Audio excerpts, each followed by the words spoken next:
నమస్కారం. ఘంటారావానికి స్వాగతం. ముందుగా ప్రధాన అంశాలు. విజయవాడను వీడుతున్న వరద, తేరుకుంటున్న బాధితులు, జోరుగా నిత్యావసరాల పంపిణీ, పారిశుద్ధ్య పనులు.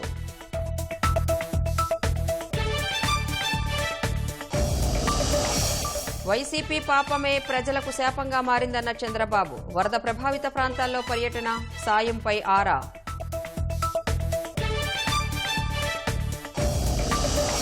పూరి వద్ద తీరం దాటిన వాయుగుండం, వణికిన ఉత్తరాంధ్ర, రహదారులు ధ్వంసమై నిలిచిన రాకపోకలు.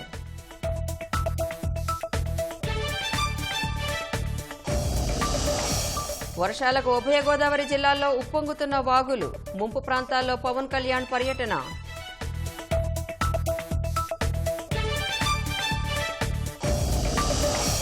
బోట్లు ఢీకొన్న ఘటనలో యజమాని ఉషాద్రి సహా 2 అరెస్ట్. వైసీపీ వాళ్లు నిందితులు కావటం కుట్రను బలపరుస్తోందన్న నిమ్మల. కోల్కతా హత్యాచార కేసులో కొత్త నివేదిక కోరిన సుప్రీం. శవ పరీక్షకు సంబంధించిన కీలక పత్రం మాయం కావడంపై ఆందోళన.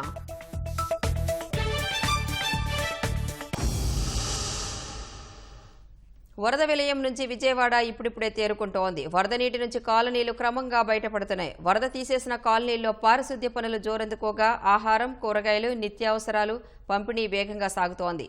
మంత్రులు, అధికారులు క్షేత్రస్థాయిలో పర్యటిస్తూ సహాయ చర్యలను పర్యవేక్షిస్తున్నారు.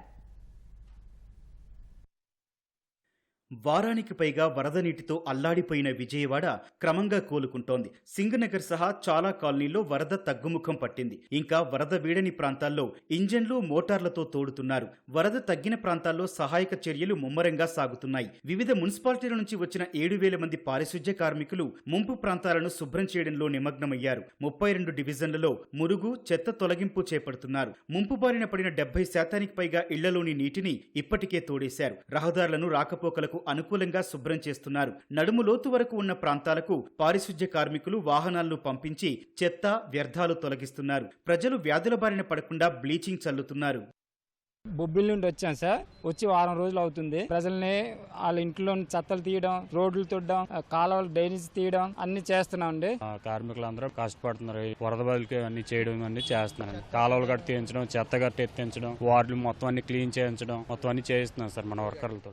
నిత్యావసరాలు పంపిణీ జోరుగా సాగుతోంది. నిత్యావసర వస్తువుల పంపిణీని మంత్రి అచ్చెన్నాయుడు పర్యవేక్షించారు. తక్కువ ధరకు కూరగాయలు అందుతున్నాయా లేదా అని స్థానికులను అడిగి తెలుసుకున్నారు. శ్రీకాకుళం ప్రైవేటు పాఠశాలల అసోసియేషన్ ఆధ్వర్యంలో చిట్టినగర్ ఆహార, నిత్యావసర కిట్లు పంపిణీ చేశారు.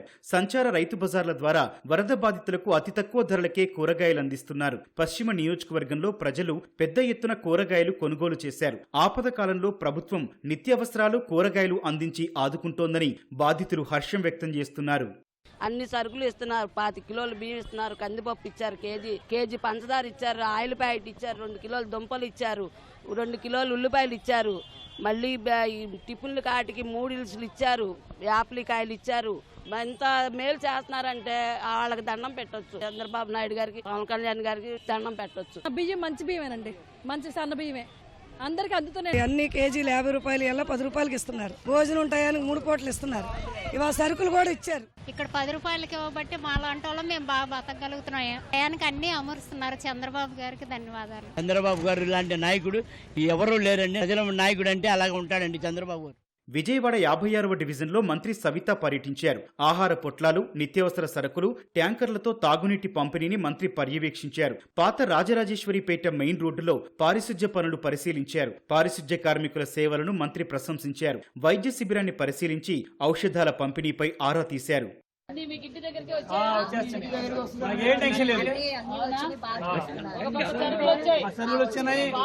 పాలు, వాటర్స్, బిస్కెట్స్, టిఫిన్స్, ఫుడ్ అన్ని వస్తున్నాయి. ఒక పక్క మెడికల్ క్యాంపులు కూడా పెట్టారండి. వాటర్ సరిగ్గా బాగుంది, మెయిన్ బాగుంది. అది మున్సిపాలిటీ బాగా చేస్తున్నారు.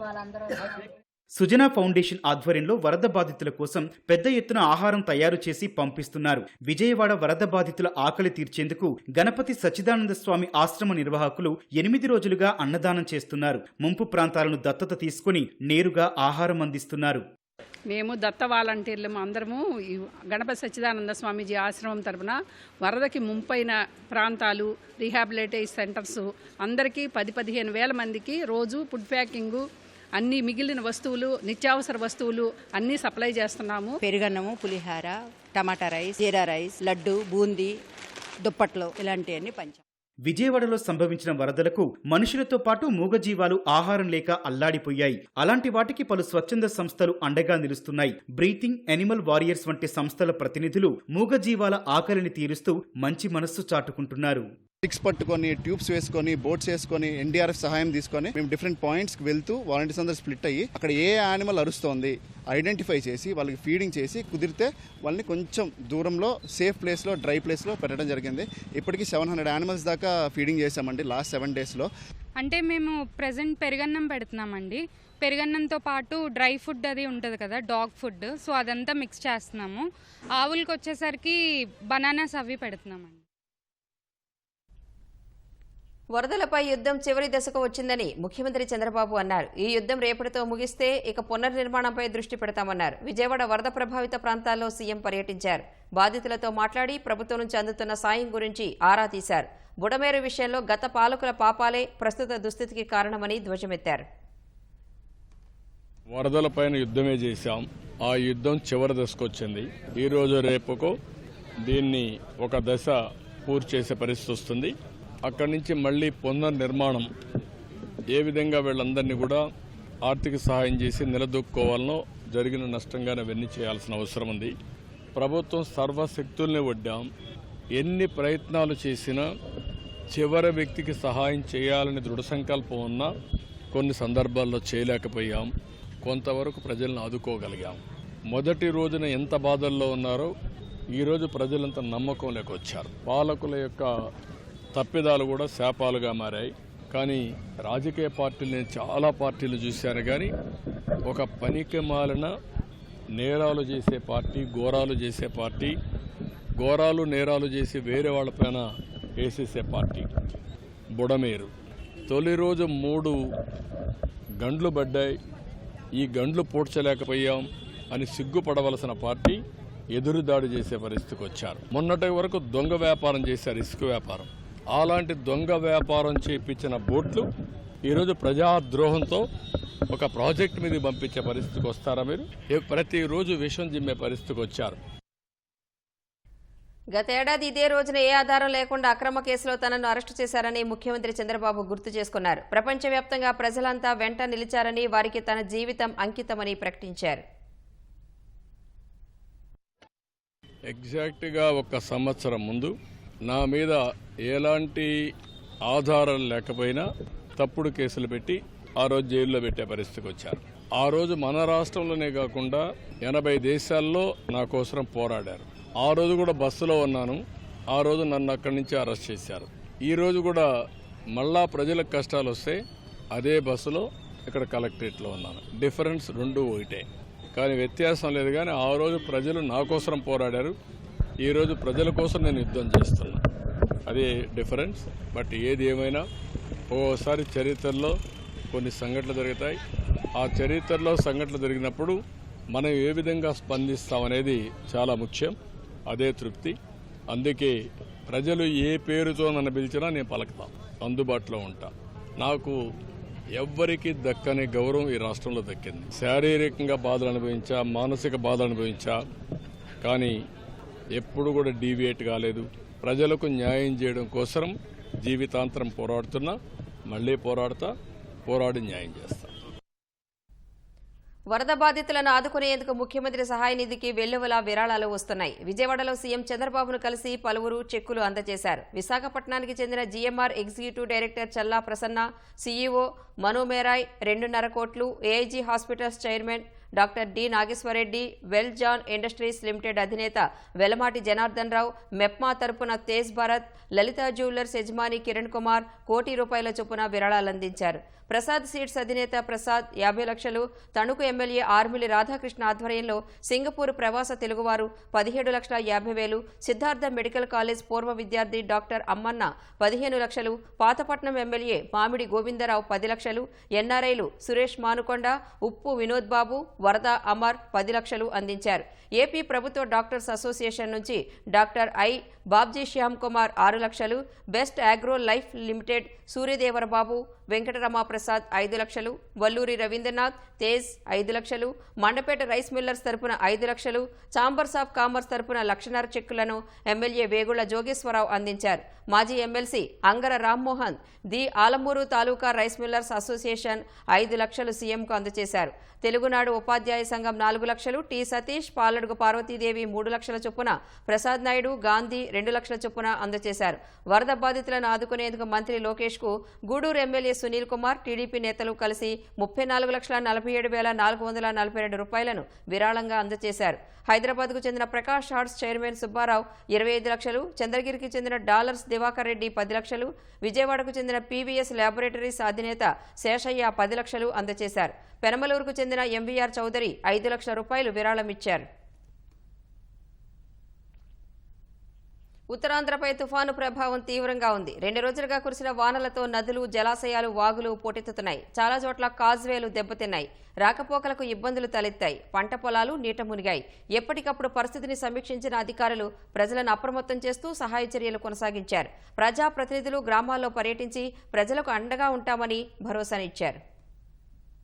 2 రోజులుగా అనకాపల్లి జిల్లాలో 20 సెంటీమీటర్ల వర్షం కురిసింది.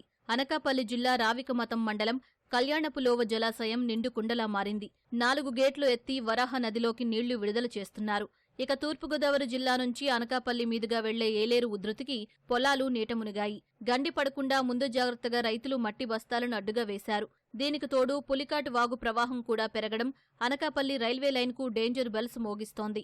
ఉపమాక జగనన్న కాలనీ మునిగింది. కోటవురట్ల సహకార బ్యాంక్తో పాటు ఇళ్లల్లోకి నీరు చేరింది. అచ్యుతాపురం అనకాపల్లి రోడ్లో చోడపల్లి వద్ద భారీ వృక్షం నేలకూలడంతో రాకపోకలకు అడ్డంకి ఏర్పడింది. ఆ మార్గంలో వచ్చే వాహనాల్ని దారి మళ్లించారు. పూడిమడక గ్రామాన్ని ఉప్పుటేరు ముంచేసింది.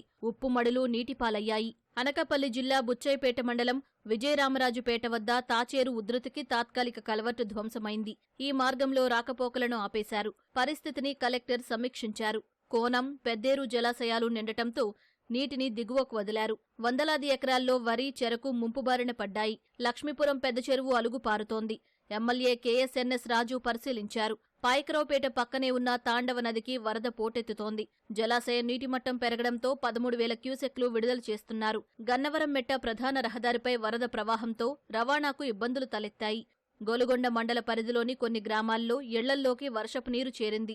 మాడుగుల, చీడికాడ మండలాల్లో జలాశయాలు నిండుకుండల్లా మారాయి. దేవరాపల్లి రైవాడ జలాశయం నీటితో తొణికిసలాడుతోంది. విశాఖ జిల్లా సీలేరు జలాశయానికి వరద పోటెత్తింది. 4 గేట్లు ఎత్తి 13,000 క్యూసెక్కుల నీరు విడుదల చేస్తున్నారు. భారీ వర్షాలతో వాగులు, వంకలు పొంగి ప్రవహిస్తున్నాయి. నీటితో కళకళలాడుతున్న డొంకరాయి జలాశయం నుంచి 1,10,000 క్యూసెక్కులను వదిలారు. పద్మనాభం మండలం మద్ది ఆనకట్ట వద్ద గోస్తని నది ఉగ్రరూపం దాల్చింది. విలాస్కానుపాలెం, కాజువేతో పాటు వరి పొలాలు నీట మునిగాయి.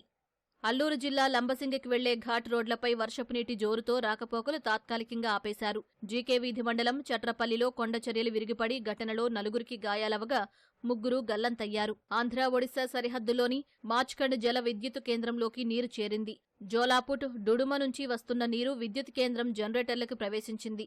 రంపచోడవరం నుంచి గంగవరం వెళ్లే జాతీయ రహదారి జల దిగ్బంధమైంది. మారేడుమిల్లి మండలం పెళ్లిరేవు, కొండవాగు ఉధృతితో రాకపోకలకు గిరిజనులు అవస్థపడుతున్నారు. భూపతిపాలెం జలాశయం 4 గేట్లు ఎత్తి సీతపల్లి వాగులోకి 6,000 క్యూసెక్లు విడుదల చేశారు.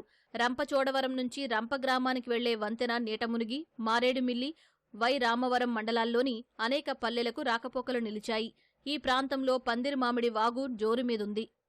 2 రోజుల్లో విజయనగరం జిల్లాలో 17 సెంటీమీటర్ల వర్షం కురిసింది. డెంకాడ మండలం గొడ్డివానిపాలెం చెరువు నిండడంతో పొలాలు మునిగిపోయాయి. చెరువులకు గండ్లు పడటంతో విజయనగరం నుంచి విశాఖపట్నం వెళ్లే జాతీయ రహదారిపైకి వరద చేరింది. ఆ మార్గంలో రాకపోకలను మళ్లించారు. పోసుపాటిరేగ, భోగాపురం మండలాల్లో భారీ వర్షపాతం నమోదైంది. రాజాపులో వద్ద రాకపోకలకు అంతరాయం ఏర్పడగా అధికారులు పునరుద్ధరించారు. బొబ్బిలి పరిధిలో కాలువ గట్లు, కాజువేలు కొట్టుకుపోవడం రవాణాకు ఆటంకం ఏర్పడింది. తెర్లాం మండలం నందిగాం చానలకు గండిపడి గ్రామంలోకి వరద చేరింది. కారాడ వద్ద పెంట చానలకు గండితో అరటి, వరి, పత్తి పొలాలు మునిగాయి. పారాది వద్ద కాజువే కోతకు గురై రాకపోకలు ఆగాయి.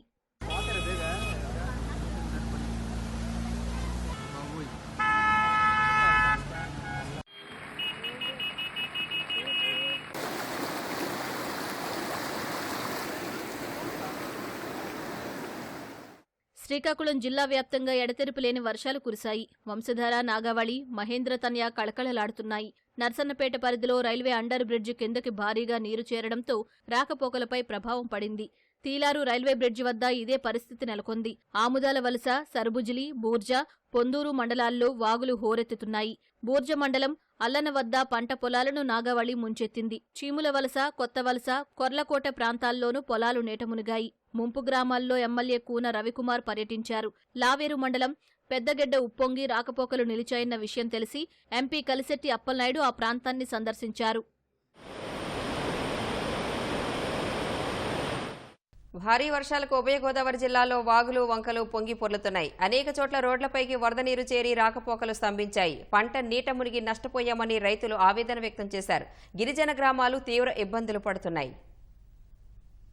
ఎడతెరిపిలేని వర్షాలకు కాకినాడ జిల్లాలోని ఏలేరు, సుబ్బారెడ్డి సాగర్, చంద్రబాబు సాగర్ నిండిపోయాయి. జలాశయాల్లోని అదనపు నీటిని దిగువ ప్రాంతాలకు విడుదల చేస్తున్నారు. వేములపాలెం వద్ద ఏటికాలువ ఉధృతంగా ప్రవహిస్తోంది. స్థానిక వంతెనపై నుంచి 5 అడుగుల నీరు చేరి 4 రోజులుగా ఈ మార్గంలో రాకపోకలు నిలిచిపోయాయి. గిరిజానపురం, వంతాడ, గోకవరం, వేములపాలెం, ఎరకంపాలెం, మెట్టిచింతల, ఉలిగోగుల గ్రామాల గిరిజనులు తీవ్ర ఇబ్బందులు పడుతున్నారు. వేములపాలెం వద్ద లోతట్టు ప్రాంతంలో నిర్మిస్తున్న రైతు భరోసా కేంద్రం నీట మునిగింది. ఏలేరు వరద ప్రభావంపై పిఠాపురం నియోజకవర్గంలోని గొల్లప్రోలు మండలంపై పడింది. గొల్లప్రోలులో సొద్దగడ్డ వాగు ఉధృతంగా ప్రవహిస్తోంది. జగనన్న కాలనీలు జల దిగ్బంధంలో చిక్కుకున్నాయి. పంట పొలాలు నీట మునిగాయి. ముంపునకు గురైన పరిసర ప్రాంతాల్లో పడవపై ఉప ముఖ్యమంత్రి పవన్ కళ్యాణ్ పర్యటించారు. రైతులతో మాట్లాడి పంట నష్టంపై తెలుసుకున్నారు. వరదలు తగ్గిన తర్వాత దీని మీద ఒక వెళ్ళి క్షేత్రస్థాయిలో పర్యటన జరిపి దాని మీద ఒక సమగ్రమైన నివేదికమని చెప్పి అధికారులని ఆల్రెడీ ఇన్స్ట్రక్ట్ చేశారు. ఇది ముఖ్యమంత్రి గారు వరద తగ్గుముఖం పట్టగానే దీన్ని ముందుకు తీసుకెళ్తారు. ఎంత ఇప్పుడు నష్టం కూర్చుని ఎంత అంచనా వేయలేదు. అంటే మీరు చెప్తున్న ఒక లెక్క ఉంది, లేదు ఇంకొన్ని చోట్లేమో పత్తి కొంత పోయింది, మనకి వరి పోయింది. ఇంత వరద వచ్చిన తర్వాత రాత్రి ఎవరు కోలుకోలేదు. మనం ప్రాక్టికల్గా మాట్లాడుకోవాలి. ఇలాంటి కష్టాలు వచ్చినప్పుడు మేము ప్రభుత్వం తరపు నుంచి లేదంటే అధికారుల తరపు నుంచి సంసిద్ధంగా ఉన్నాం. అలాగే ప్రతి ఒక్కరు కూడా దీన్ని బాధ్యత తీసుకోవాలని, అలాగే వైసీపీ నాయకులకు కూడా విమర్శల కంటే కూడా మీరు వచ్చి ఆ రంగంలో దూకాలని కోరుకుంటున్నాను. వర్షాలకు తాండవ నది ఉధృతంగా ప్రవహిస్తోంది. కాకినాడ, అనకాపల్లి జిల్లాల సరిహద్దు కోటనందురు, గన్నవరం మెట్ట మధ్య ప్రధాన రహదారిపై వరద చేరింది. దీంతో రోడ్డుకి ఇరువైపులా వాహనాలు నిలిచిపోయాయి. నీటి ప్రవాహం తగ్గే అవకాశం లేక కొన్ని వాహనాలు వెనక్కి వెళ్లిపోయాయి.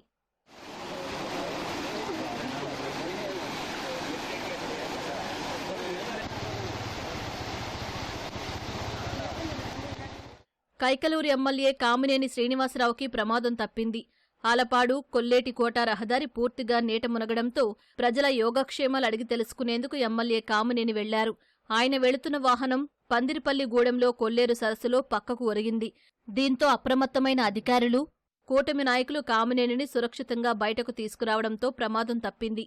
ప్రకాశం బ్యారేజ్ని బోట్లు ఢీకొట్టడం వెనుక కుట్రకోణం ఉందని అధికారులు తేల్చారు. ప్రమాదంపై అంతర్గత నివేదికను సీఎం చంద్రబాబుకు అధికారులు సమర్పించారు. బ్యారేజ్ని ఢీకొన్న బోట్లు వైసీపీ ఎమ్మెల్సీ తలసిల రఘురాం, మాజీ ఎంపీ నందిగం సురేష్ అనుచరులుగా గుర్తించారు. నిందితుల్లో 2 పోలీసులు అరెస్టు చేసి కోర్టులో ప్రవేశపెట్టారు. న్యాయస్థానం రిమాండ్ విధించడంతో విజయవాడ జైలుకు తరలించారు. బోట్ల యజమానులు వైసీపీ నేతలు కావడం కుట్రకోణాన్ని బలపరుస్తోందని మంత్రి నిమ్మల రామానాయుడు వ్యాఖ్యానించారు.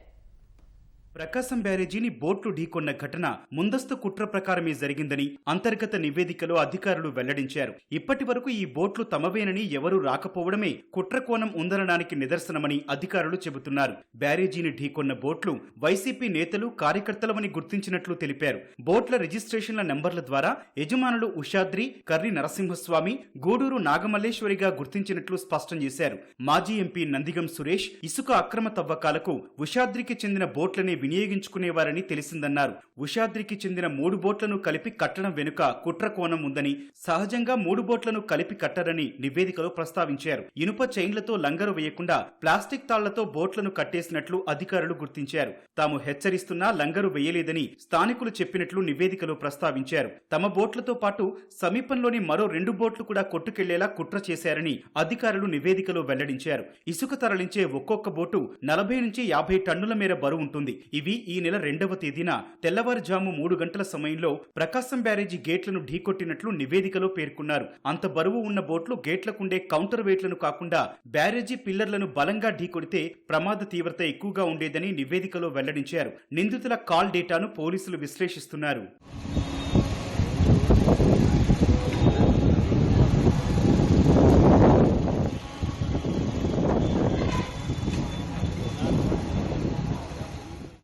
ప్రకాశం బ్యారేజీని ఢీకొన్న 5 బోట్లలో కుట్ర కోణం బలపడుతోందని జలవనరుల శాఖ మంత్రి నిమ్మల రామానాయుడు అన్నారు. నందిగం సురేష్, తలసిల రఘురాంకు ఈ బోటు యజమాని ఉషాద్రి రామ్మోహన్ దగ్గరి మనిషి అని తెలిపారు. బోట్లకు వైసీపీ రంగులు ఉండడం, ఉద్దండరాయునిపాలెం వైపు ఉండే బోట్లు వరద వచ్చే సమయంలోనే యువతల వైపుకు రావటం అనేక అనుమానాలకు తావిస్తోందని వ్యాఖ్యానించారు. బోట్స్ ఏవైతే ఉన్నాయో అంతకుముందు అవి గుంటూరు జిల్లా ఉద్దరండపాలెం వైపు ఉండేవి.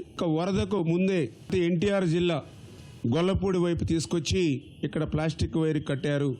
ఉద్దేశపూర్వకంగానే వీటిని వరద వేగానికి అనుకూలంగా తీసుకొచ్చి మరి ప్లాస్టిక్ తాడుతో పెట్టి ఉంచారా అంటే ఇవన్నీ కూడా 1 by 1 ఒక్కొక్కటి ఏదైతే ప్రకాశం బ్యారేజీకి కూడా హాని తలపెట్టేటువంటి విధంగా కుట్ర పన్ని అంటే ఇప్పుడున్నటువంటి ప్రభుత్వానికి మరింత బడ్డెని పెంచి మరి చెడ్డ పేరు తెచ్చేటువంటి విధంగా వాళ్ళు ఆలోచన చేశారా అనేటువంటిది కూడా మరి ఇలా అందరిలోని కూడా అనుమానాలు వ్యక్తం చేస్తున్నటువంటి పరిస్థితి. బ్యారేజ్ను పడవలు ఢీకొన్న ఘటనలో దర్యాప్తును అధికారులు ముమ్మరం చేశారు. 2 నిందితులను విజయవాడ పోలీసులు అరెస్ట్ చేశారు. గొల్లపూడికి చెందిన పడవల యజమాని ఉషాద్రి, సూరాయపాలెనికి చెందిన కోమటి రామ్మోహన్ ను అరెస్టు చేశారు. నిందితులను విజయవాడ కోర్టుకు తరలించారు. న్యాయస్థానం వీరికి రిమాండ్ విధించింది. కోల్కతా ఆర్జీకార్ ఆసుపత్రి వైద్యురాలిపై అత్యాచార ఘటన కేసులో కొత్త నివేదికను సెప్టెంబర్ 17లోగా సమర్పించాలని సీబీఐకి సుప్రీంకోర్టు నిర్దేశించింది. ఆర్జీకార్ ఆసుపత్రి ఘటనపై సుమోటోగా నమోదు చేసిన కేసుపై ప్రధాన న్యాయమూర్తి justice DY Chandrachud, justice JB Pardiwala, justice Manoj మిశ్రాలతో కూడిన ధర్మాసనం విచారణ జరిపింది. ఇప్పటి వరకు జరిపిన దర్యాప్తు వివరాలను సీబీఐ సీల్డ్ కవర్లో సమర్పించింది.